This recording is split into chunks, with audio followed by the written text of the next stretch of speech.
Repentant Christian YouTube channel. Praise lord. ஆண்டவரும் உலக ரட்சகருமாகிய இயேசு கிறிஸ்துவின் நாமத்தினால ரிப்பெண்டன்ஸ் கிறிஸ்டியன் அப்படிங்கிற யூடியூப் சேனல் மூலமாக உங்களை பார்ப்பதில் ரொம்ப சந்தோஷம். இந்த நாளில் ஆண்டவருடைய வார்த்தையை பகிர்ந்து கொள்ள நான் ரொம்ப சந்தோஷமாக இருக்கிறேன். தொடர்ந்து நாம் கண்களை மூடி ஜெபிக்கலாம்.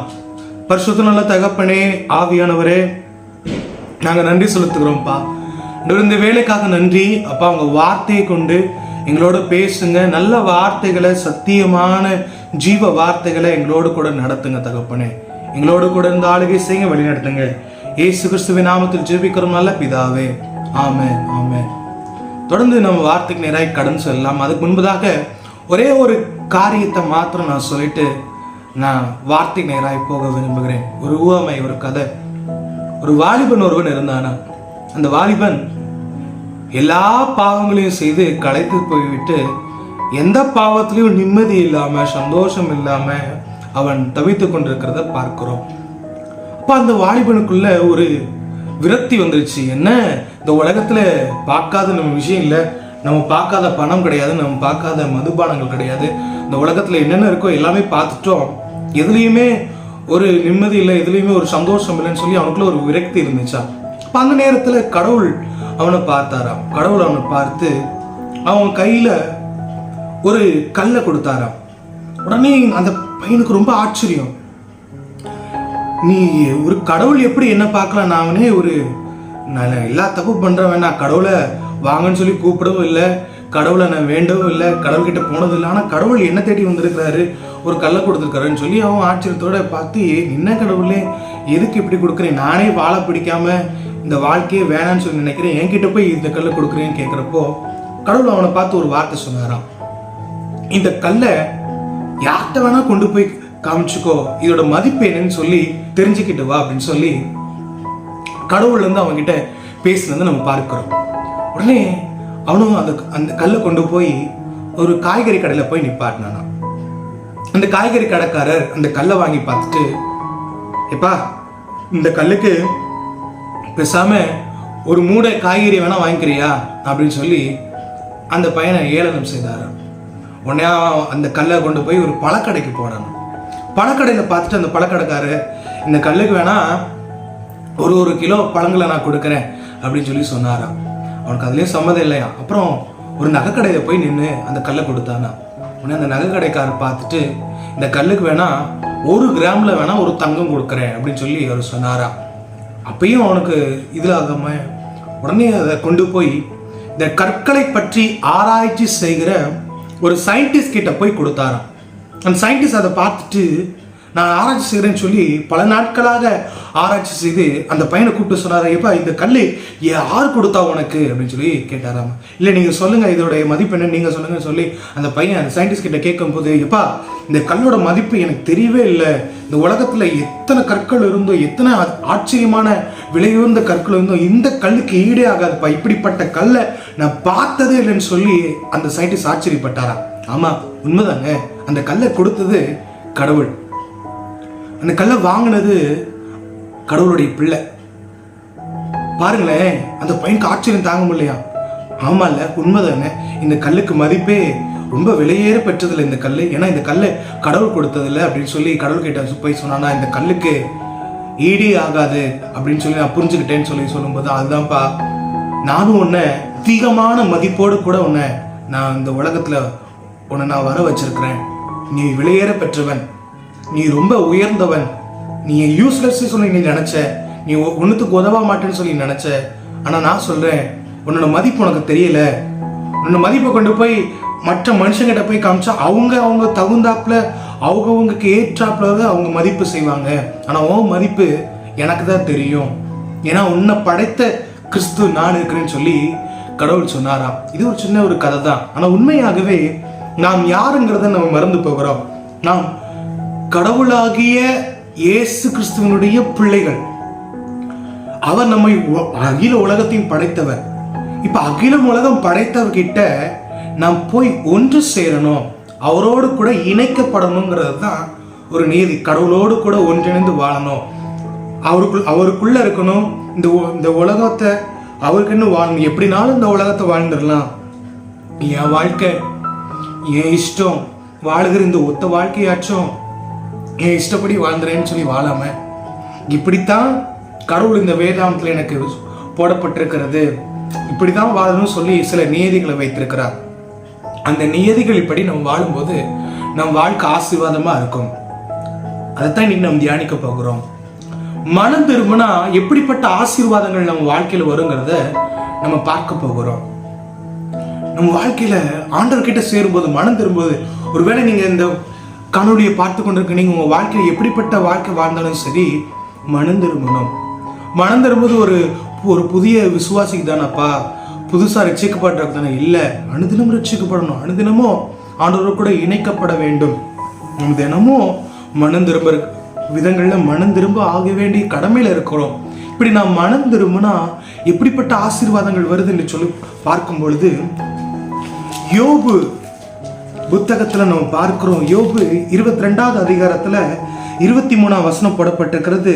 நீர் சர்வ வல்லவர் இடத்தில் மனம் திரும்பினால் திரும்ப கட்டப்படுவீர் என்று சொல்லி வேதாகமம் போடப்பட்டிருக்கிறது. நம்ம ஆண்ட இடத்துல திரும்பும் போது நம் வாழ்க்கை திரும்ப கட்டப்படுகிறது.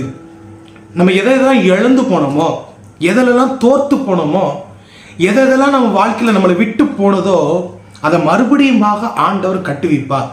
இந்த காணொலியை பார்த்து கொண்டிருக்க உங்க வாழ்க்கையில எப்படிப்பட்ட சூழ்நிலை நீங்க வாழ்ந்திருந்தாலும், எதை இழந்து போனீங்களோ, எதெல்லாம் உங்க குடும்பத்தை விட்டு போச்சோ, எதெல்லாம் உங்க கைகளை விட்டு போச்சோ, அதை மறுபடியுமாக நீங்க ஒரு சின்ன காரியம் உங்க இருதயத்துல மனம் திரும்பும் போது ஆண்டவர் திரும்ப கட்டுவிப்பார். எல்லா காரியத்திலும் கட்டுவிப்பார். ஒருவேளை உடஞ்சு போச்சுன்னு நினைக்கிறீங்களா? இது கட்டவே முடியாது, என் வாழ்க்கை எழும்பவே முடியாதுன்னு சொல்லி நீங்க நினைக்கிறீங்களா? எழும்ப முடியாத எந்த காரியமா இருந்தாலும் சரி, எழும்ப முடியாத எந்த விஷயமா இருந்தாலும் சரி, ஆண்டவர் இன்னைக்கு உங்களுக்கு எழும்ப வைப்பார், திரும்பும்படியாக கட்டுவார், உங்க வாழ்க்கையை கட்டுவார். நீங்க ஒரு சின்ன காரியம், ஆண்டவரே இந்த காரியத்திலிருந்து, இந்த விஷயத்திலிருந்து நான் மனம் திரும்புறேன்னு சொல்லி ஒரு சின்ன ஒரு காரியத்தை நீங்க விட்டு கொடுத்தா போதும். ஒரு சின்ன ஒரு காரியம் உங்க வாழ்க்கையில, ஏதோ ஒரு விஷயம், ஏதோ ஒரு காரியம் உங்க வாழ்க்கையை ஆசீர்வாதத்துக்கு தடையாக இருக்கலாம். நீங்க அந்த விஷயத்துல மனம் திரும்பும் போது ஆண்டவர் விலையேற பெற்ற ஆசீர்வாதங்கள் எடுத்துக்கலாம். முதல் ஆசீர்வாதம், திரும்ப நாம் கட்டப்படுவோம். அடுத்து நாம் பார்க்கிறோம், ஏசாயா 30வது அதிகாரத்துல ஒரு வசனம் இப்படி போடப்பட்டிருக்கிறது.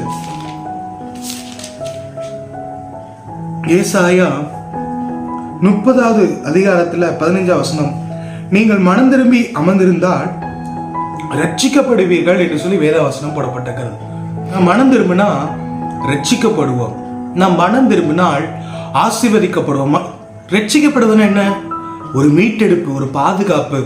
ஆண்டவர் மீட்டெடுத்து பிசாசு கிட்ட இருந்து, என்னால இந்த பாவத்தை விடவே முடியல, என்னால இந்த காரியத்தை செய்யாம இருக்கவே முடியல, டெய்லி காலைல இந்த விஷயத்தை என்ன பண்ணாம இருக்கவே முடியல, இந்த சிகரெட் பழக்கம் என்னை விட முடியல, இந்த டிவி பார்க்குற பழக்கம், இந்த ஃபோன் பார்க்குற பழக்கம் என்னால் விடவே முடியலன்னு சொல்லி நம்ம இருக்கும்போது, நாம் மனம் திரும்பிட்டோம்னு சொன்னா ஆண்டவர் காரியத்திலிருந்து விடுபடணும்ப்பான்னு சொல்லி நம்ம ஆண்டவர்கிட்ட கேட்குறப்போ, ஆண்டவர் என்ன செய்கிறான்னு சொன்னா நம்மளை ரட்சிக்கப்படுகிறார். டெய்லி நம்ம ரட்சிக்கப்படணும்ல, நம்மளை கழுவி சுத்திகரிச்சு நம்ம ஆண்டவர்கிட்ட ஒப்பு கொடுத்தா போதும், அவரே நம்மளை ரட்சிக்கிறார், மீட்டெடுக்கிறார், பிசாசிலிருந்து மீட்டெடுக்கிறார், உலகத்தினுடைய பாவத்திலிருந்து மீட்டெடுத்து நம்மளை கழுவி நம்மளை பரிசுத்தமா மாற்றி, நம்ம எந்த பாவத்துல ஈடுபட்டு இருக்கிறோமோ அந்த பாவத்திலிருந்து மீட்டெடுத்து நம்மளை ரட்சிக்கிறார். முதல் ஆசீர்வாதம், நம்மளை மீண்டுமாக கட்டுகிறார், திரும்ப கட்டுகிறார். இரண்டாவது ஆசீர்வாதம், நம்மளை ரட்சிக்கிறார். எப்போ ரட்சிக்கிறாரு? எந்தெந்த விஷயங்களை நம்ம மனம் திரும்பி ஆண்டவரே எனக்கு உதவி செய்யுங்கப்பான்னு சொல்லி கேட்கிறப்போ, அந்த விஷயத்துல ஆண்டவர் இன்றைக்கு உங்களை ரட்சிப்பார். நம்மளால முடியாதுதான், ஆனா ஆண்டவர் கிட்ட கேட்கும் போது, ஆண்டவரே இந்த விஷயத்துல இருந்து என்னால விடுதலை பெற முடியல, இந்த விஷயத்துல இருந்து என்னால மீட்க முடியலன்னு சொல்லி கேட்கும்போது, ஆண்டவரே அந்த மீட்டெடுத்து நம்மளை பாதுகாக்கிற தேவனா இருக்கிறார். அப்போஸ்தலர் 3:20 போடப்பட்டிருக்கிறது, நாம் மனம் திரும்பும் போது நம்முடைய பாவங்கள் மன்னிக்கப்படுகிறது, நிவர்த்தி செய்யப்படுகிறதுன்னு சொல்லி வேத வசனம் போடப்பட்டிருக்கிறது. நம்ம மனம் திருப்பிட்டோம்னு சொன்னா நம்ம பாவங்கள்லாம் மன்னிக்கப்பட்டோம். அப்ப நான் நிறைய பாவம் பண்ணிட்டேனே, இப்படிப்பட்ட பாவங்கள் என் வாழ்க்கையில வந்து அமழ்த்திருச்சு, அப்போ என் பாவங்கள் மன்னிக்கப்படுமா, நான் செஞ்சதெல்லாம் ஆண்டவர் மன்னிப்பாரான்னு ஒரு கேள்வி உங்களுக்குள்ள வரலாம். நிச்சயமாக ஆண்டவர் உங்க எல்லா பாவங்களையும் மன்னிப்பா, பாவங்களுக்கு நிவர்த்தி செய்யப்படும் என்று சொல்லி வேத வசனங்கள் போடப்பட்டிருக்கு. இது ஒரு ஆசீர்வாதம், மிகப்பெரிய ஆவிக்குரிய ஆசீர்வாதம். என்ன தெரியுமா? நம் பாவங்கள் மன்னிக்கப்படுகிறது. நீ இந்த உலகத்தை அவங்க சொல்லுவாங்க, நீ இப்படிப்பட்ட மனுஷன், நீ இப்படிப்பட்ட வாழ்க்கை வாழ்ற, உனக்கெல்லாம் மன்னிப்பே கிடையாது, நம்ம குறைகளை பார்த்து தான் மனுஷங்க நம்மளை எடை போடுவாங்க.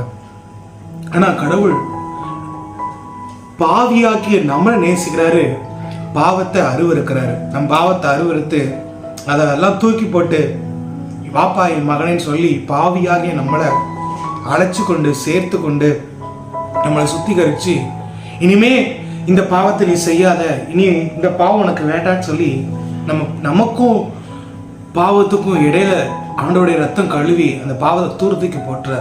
இனி அந்த பாவங்கள் மன்னிக்கப்பட்டதுப்பா, இனி இந்த பாவங்கள் உனக்கு கிடையாதுன்னு சொல்லி பழைய மனுஷனை அப்படியே மாற்றி, பழைய மனுஷனுடைய சுபாவத்தை எல்லாம் மாற்றி அப்படியே நம்மளை கழுவி சுத்திகரிக்கிறாருங்கிறத நம்ம பார்க்கிறோம். நம் மனம் திரும்பும் போது நம் பாவங்கள் நிவர்த்தியாக்கப்படுகிறதும் ஒரு மிகப்பெரிய ஆசீர்வாதம். லூக்கா 15:7 சொல்லப்படுகிறது, மனம் திரும்புகிற ஒரு பாவி நிமித்தம் அங்க பரலோகர ஒரு மிகுந்த சந்தோஷம் உண்டாகிறதுங்கிறது போடப்பட்டிருக்கிறது. அப்போ ஒரு மிகப்பெரிய சந்தோஷம் பரலோகத்துல உண்டாகிறது அப்படிங்கிறத நம்ம பார்க்கிறோம். நம்ம மனம் திரும்பிட்டோம்னு சொன்னா, நம்ம மறுபடியுமாக இயேசு கிட்ட வந்துட்டோம்னு சொன்னா பரலோகமே சந்தோஷப்படுகிறத நம்ம இங்க பார்க்கிறோம். நம்ம கவனிக்கிறோம், வேதாந்தத்துல அநேக இடங்கள்ல மனம் திரும்புதல் மனம் திரும்புதல் மனம் திரும்புதல் சொல்லி போடப்பட்டிருக்கிறது. யோவான் ஸ்நானகன் கூட மத்தேயு 3வது அதிகாரத்துல 2வது வசனத்துல எப்படிதாக போடப்படுது, மனம் திரும்புங்கள் பரலோக ராஜ்யம் சமீபித்திருக்கிறது என்று சொல்லிதான் அங்க அழைக்கிறத நம்ம பார்க்கிறோம். இந்த வார்த்தையை சொல்லிதான் அத்தனை பேரையும் கூப்பிடுறாரு, மனம் திரும்பணும். உங்க வாழ்க்கையில நீங்க எப்படிப்பட்ட சூழ்நிலை இருந்தாலும் சரி, ஆண்டவருக்கு ஒரு இடத்தை கொடுங்க. உங்க இருதயத்துல இயேசுவுக்குன்னு சொல்லி ஒரு இடத்தை கொடுங்க. இடத்தை கொடுத்தா போதும், இந்த இருதயத்துல இயேசுவானவர் வந்து முழுவதுமாக ஆளுகை செய்வார். கல்லான இருதயத்தை எடுத்து போட்டு சதையான இருதயத்தை கொடுத்து உங்க வாழ்க்கையை ஆசீர்வதிக்கிற தேவனா இருக்கிறார். யோவான் சொன்ன வார்த்தையை தான், மனம் திரும்புங்க பரலோக ராஜ்யம் சமீபித்திருக்கிறேன்னு சொல்லி சொல்றார். இயேசு கிறிஸ்து கூட அவர் ஊழியத்தை ஆரம்பிக்கும் போது கூட அங்க சொல்கிற ஒரு வார்த்தை கூட மனம் திரும்புங்கள் பரலோக ராஜ்யம் சமீபித்திருக்குங்கிற வார்த்தையை தான் சொல்லுகிறத நம்ம பார்க்கிறோம். அது மாத்திரம் இல்ல, 12 சீஷர்களும் அவங்க ஊழியத்துல மார்க் 6:12 போடப்பட்டிருக்கிறது மனம் திரும்புகள் என்ற வார்த்தை தான் சொன்னாங்க.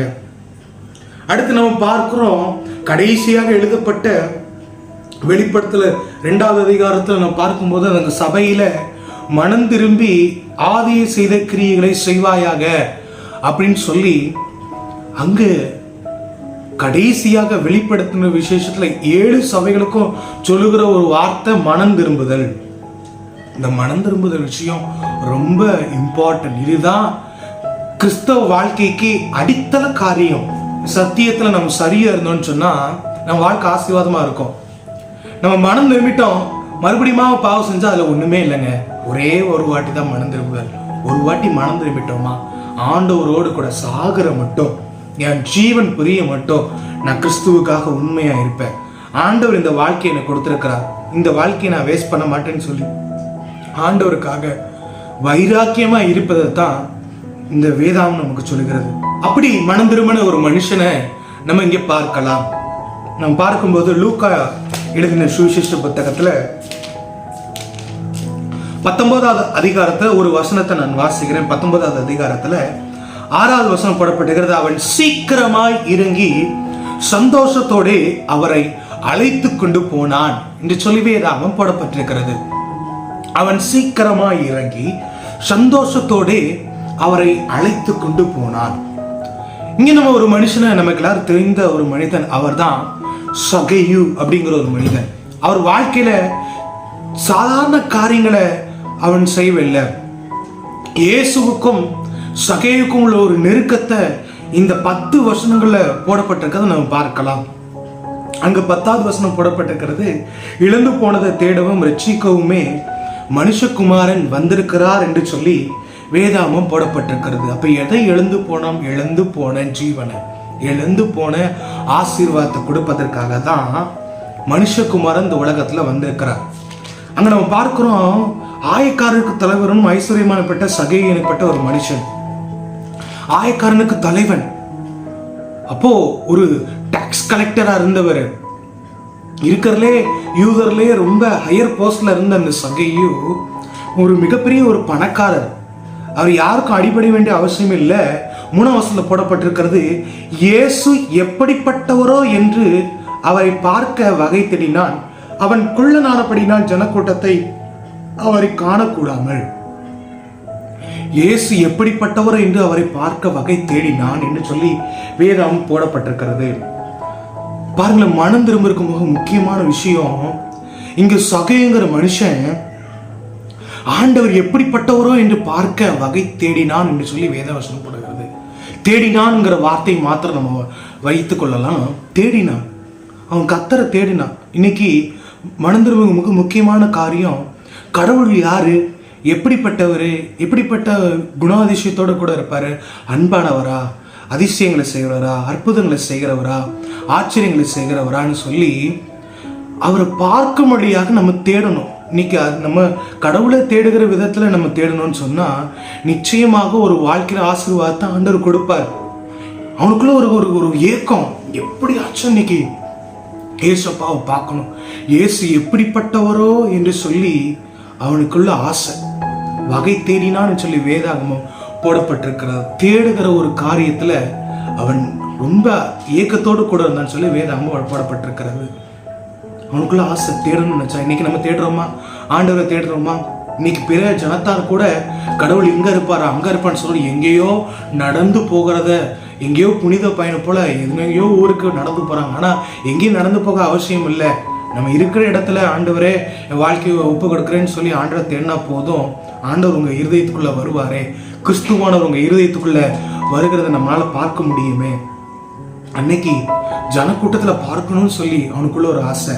அது மாத்திரமல்ல, 4ஆம் வசனத்துல அவர் போகும் வழியாக முன்னாக ஓடி அவர் பார்க்கும்படி ஒரு காட்டத்து மரத்தில் ஏறினான்னு சொல்லி வேதம் போடப்பட்டிருக்கிறது.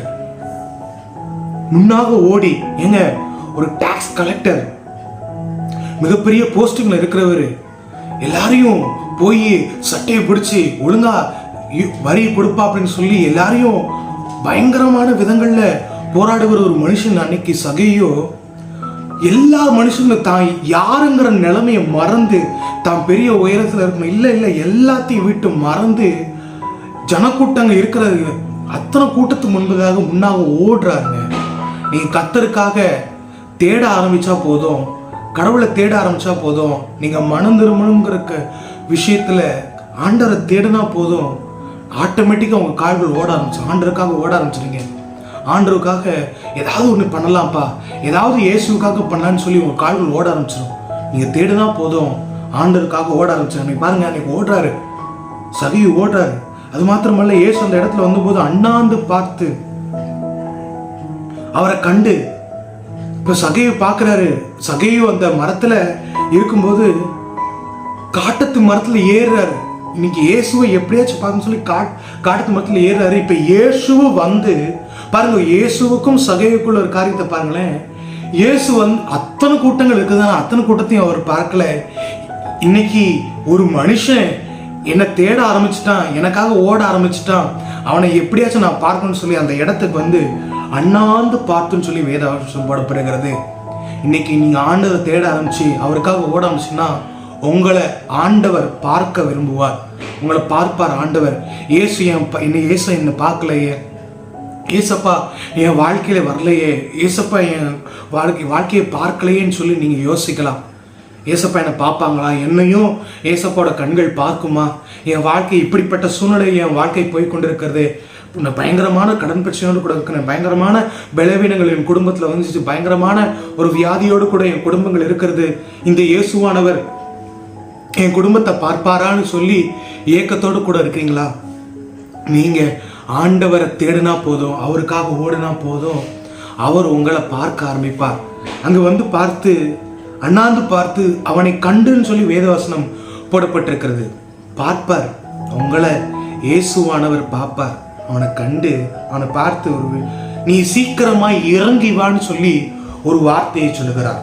இன்றைக்கு நான் உன் வீட்டிலே தங்க வேண்டும் என்று சொல்லி அந்த வார்த்தையை சொல்லுகிறத நாம் பார்க்க வேண்டும். ஆண்டவர் என்ன தெரியுமா எதிர்பார்க்கிறாரு? ஒரு மனுஷங்கிட்ட ஆண்டவர் எதிர்பார்க்கிற காரியம் நீ இறங்கணும்பா அப்படின்னு சொல்லி பேசுற. இன்னைக்கு நீங்க இறங்கணும்.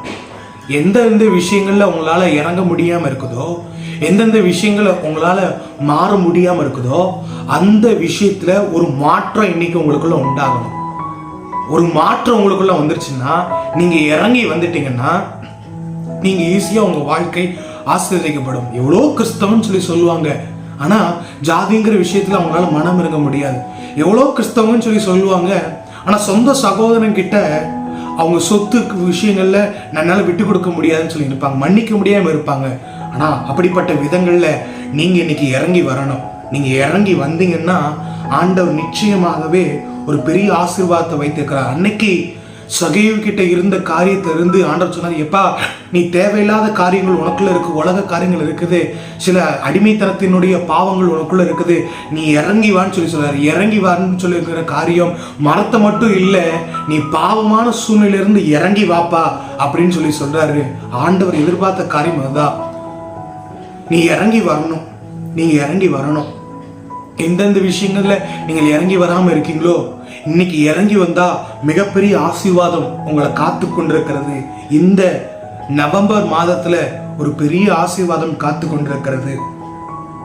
உடனே 6ஆம் வசனத்துல பாருங்களேன், அடுத்தடுத்து சகேயுக்கும் இயேசுக்குள்ள காரியத்துல சகேயு ஒரு காரியம் பண்ணுவாரு, இயேசு ஒரு காரியம் பண்ணுவார். இப்ப பாருங்க, சகேயு பண்ற காரியத்தை பாருங்களேன், அவன் சீக்கிரமாய் இறங்கி அப்படின்னு சொல்லி போடப்பட்டிருக்கிறது. பாருங்க, இயேசு சொன்னாரு இறங்கி வாப்பான்னு சொன்னாரு, உடனே அவன் இறங்கி வந்துட்டான். அவன் எப்போ அந்த காட்டு அத்த மேலத்திலிருந்து இறங்கி வந்தானோ அப்பவே அவன் மனசும் இறங்கிருச்சுங்க. அவன் பாவத்தின சூழ்நிலை விட்டு இறங்கி வந்துட்டான். அவன் இறங்கி வந்து சந்தோஷத்தோடே அவரை அழைத்து கொண்டு போனான்னு சொல்லி வேதவசனம். இன்னைக்கு அதைத்தான் நம்ம செய்யணும். இன்னைக்கு எந்தெந்த விஷயங்களை நீங்க கிறிஸ்தவளாக இருக்கலாம், நீங்க எப்படிப்பட்ட வாழ்க்கையை வாழலாம், நீங்கள் பல நாட்களாக சபைக்கு போகலாம், பல நாட்களாக அபிஷேகத்தோடு கூட இருக்கலாம், உங்க வாழ்க்கை எப்படிப்பட்ட சூழ்நிலை தான் சரி, இன்னைக்கு இந்த விஷயத்திலிருந்து நீங்க இறங்கி வந்துட்டீங்கன்னு சொன்னா ஆண்டவரை நீங்க சந்தோஷத்தை கூட அழைச்சு கொண்டு போவீங்கன்னு சொன்னா உங்க வாழ்க்கையில ஒரு பெரிய ஆசீர்வாதம் காத்து கொண்டு இருக்கிறது. இந்த நவம்பர் மாதத்துல எந்தெந்த விஷயத்துல மனம் இறங்க வேண்டுமோ நீங்க மனம் திரும்பி பாருங்க, உங்க வாழ்க்கையில ஆசீர்வாதங்கள் இருக்குங்க. அவன் என் மனம் இறங்கி சீக்கிரமா இறங்கி சந்தோஷத்தோட கூட அழைத்து கொண்டு போனான். அப்ப பாருங்க, அப்ப உலகம் அதானே பேசும். உலகத்துல இருக்கிற ஜனங்கள் பேசுறாங்க, அதை கண்ட யாரும் இவர் பாவியான மனுஷரிடத்துல தங்கும்படி போனார் என்று சொல்லி ஜனங்கள்லாம் முறுமுறுக்கிறாங்க. இன்னைக்கு ஜனங்கள்லாம் பேசுவாங்க, என்ன இவங்கிட்ட போய் வந்து கிறிஸ்து இருக்கிறாரு, இவனெல்லாம் பைபிள் தூக்கலாமா, இந்த குடும்பம்லாம் பைபிள் தூக்கலாமா, இவங்கெல்லாம் ஆண்டவரை பத்தி பேசலாமான்னு சொல்லி இன்னைக்கு மனுஷங்க பேசலாம்.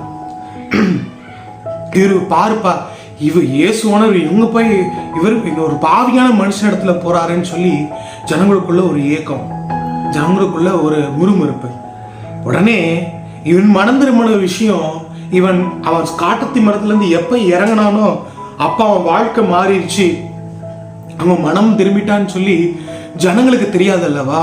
உடனே இப்போ சகேயு நின்று இப்ப ஜனங்களுக்கு முன்பதாக அறிக்கை செய்கிறான். கர்த்தரை நோக்கி, ஆண்டவரே, என் நாஸ்திகளை பாதியை ஏழை கொடுக்கிறேன். நான் ஒருவனிடத்தில் எதையாயும் அநியாயமாய் வாங்கினது உண்டானால் நாளத்தனையாக திரும்ப செலுத்துகிறேன் என்றான்னு சொல்லி போடப்பட்டிருக்கிறது. ஆண்டவரே, என் ஆஸ்தியில பாதி ஏழை கொடுக்கிறேன், நான் என் ஆஸ்தியில இருக்கிறத ஏழை கொடுத்துட்றேன்.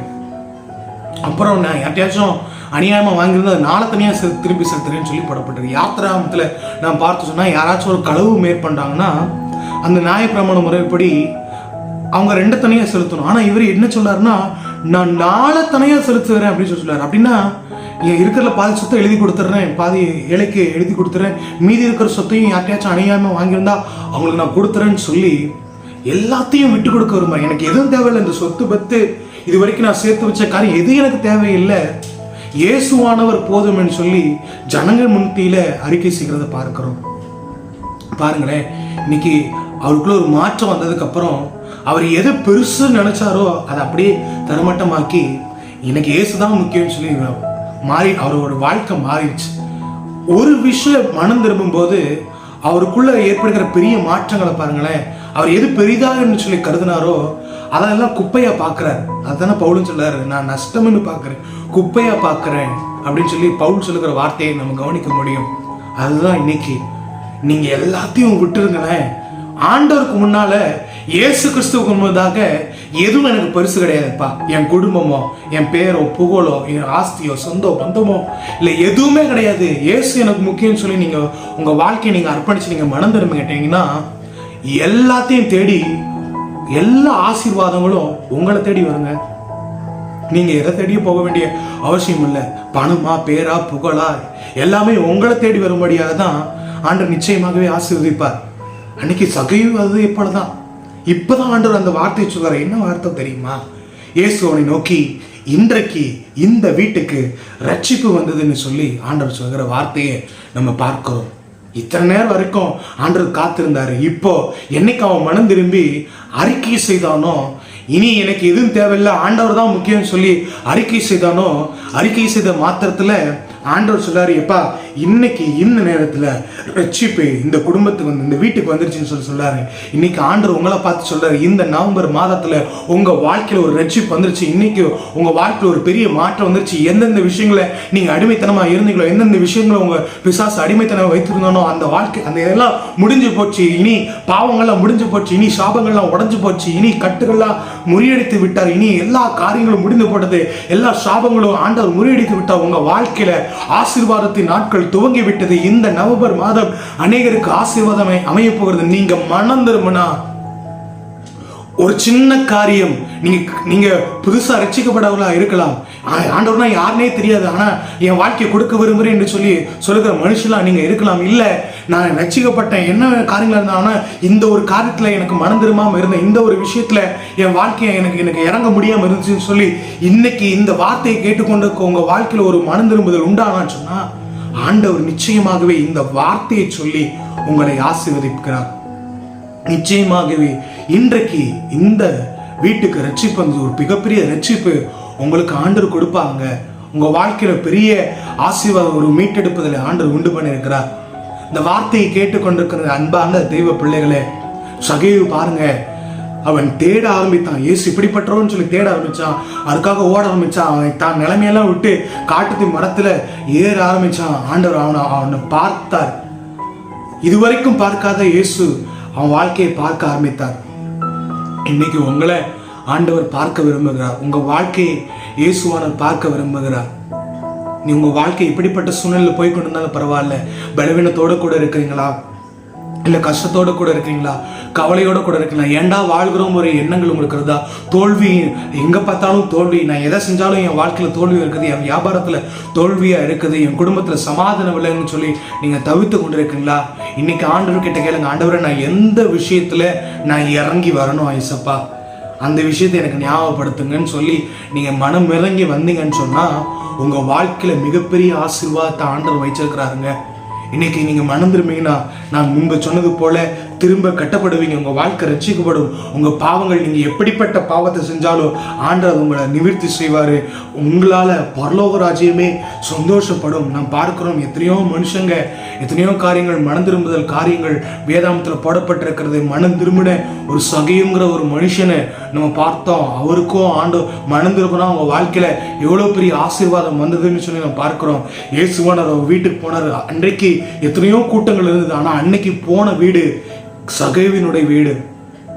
எத்தனையோ ஜனங்கள் ஆண்டவரே எங்களுக்கு அற்புதம் செய்யுங்கப்பா, எனக்கு அற்புதம் செய்யுங்க, என் வியாதி மாறும்னு சொல்லி கேட்டாங்க. ஆனா அன்னைக்கு சகைவினுடைய வீட்டுக்கு இயேசு போனார். சகைவு பார்க்கும்படியாக இயேசுவானவர் போனாரு. நாம் பார்க்கிறோம். இன்னைக்கு ஒரு சின்ன ஒரு காரியங்க, உங்க வாழ்க்கையில எந்த விஷயத்துல நீங்க விட முடியாம இருக்கிறீங்களோ ஆண்டவர் கிட்ட கேளுங்க, ஆண்டவர் இந்த விஷயத்துல எனக்கு விட முடியல, ஒரு விடுதலை வேணும்னு சொல்லி நீங்க இன்னைக்கு கேட்டீங்கன்னு சொன்னா, மனம் திரும்பிங்கன்னா பெரிய ஆசீர்வாதங்கள் உங்க வாழ்க்கையை காத்து கொண்டு இருக்கிறது. மிகப்பெரிய ஆசீர்வாதம். இன்னைக்கு சகையை குறித்து நம்ம பார்க்கிறோம். இனி அவங்க வாழ்க்கையில சகையை இனி எதெல்லாம் பெருசா நினைச்சானோ அதெல்லாம் மட்டுப்படுத்தினா எல்லா விதமான நன்மையும் அவன் வாழ்க்கையில வந்துச்சு. இன்னைக்கு இயேசுவானவர் மாத்திரம் நீங்க பிடிச்சுக்கோங்க, ஆவியானவர் மாத்திரம் நீங்க பிடித்து கொண்டா உங்க வாழ்க்கையில எல்லா ஆசீர்வாதமும் வருங்க. ஆண்டவர் நிச்சயமாகவே உங்க வாழ்க்கையை ஆசீர்வதிப்பார். நம் கண்களை மூடி நாம் ஜெபிக்கலாமா? பரிசுத்தமுள்ள தகப்பனே, நாங்க பார்த்தோம் ஆண்டவரே, மனம் திரும்பினா எவ்வளோ பெரிய ஆசீர்வாதங்கள் எங்க வாழ்க்கையில வருங்கிற சொல்லி இந்த வேத வசனத்தின் மூலம், வேதாமத்தில் இருக்கிற ஒரு மனிதர் மூலமாக, சகையுங்கிற மனிதர் மூலமாக நாங்க பார்த்தோம் தகப்பனே. எப்பா, நான் எந்தெந்த விஷயத்துல மனம் இறங்க வேண்டுமோ அந்த விஷயத்துல மனம் இறங்கி அப்பா இந்த நவம்பர் மாதத்துல ஒரு பெரிய ஆசீர்வாதத்தை பெற்றுக்கொள்ளும்படியாக எங்களுக்கு உதவி செய்யுங்க தகப்பனே. இந்த காணொலியை பார்த்து கொண்டிருக்கிற யாரா இருந்தாலும் சரி தகப்பனே, எப்படிப்பட்ட பலவீனங்கள், தேவைகள், கலக்கங்கள், ஆண்டவரை கண்ணீர்கள் இவங்க கூட அவங்க வாழ்க்கை போய் கொண்டிருந்தாலும் சரி ஆண்டவரே, அப்பா இந்த நேரத்துல ஒரு பெரிய விடுதலை உண்டாகட்டும். இயேசு கிறிஸ்துவின் நாமத்தினால ஒரு பெரிய மாற்றங்கள் உண்டாகட்டும். இயேசுவுக்காக என் வாழ்க்கையை வாழ விரும்புகிறேன், இருதயத்துல இயேசுவுக்கு ஒரு இடத்தை கொடுக்க விரும்புகிறேன்னு சொல்லி அவங்க சொல்லும்போது, அப்பா நீங்க அவங்க இருதயத்துல போய் மிகப்பெரிய ஒரு அசைவை உண்டு பண்ணி ஒரு வல்லமை இறக்கி ஆண்டவரே ஒரு ஆசீர்வாதத்தை இப்ப நீங்க கொடுக்கும்படியா நாங்கள் ஜெபிக்கிறோம்.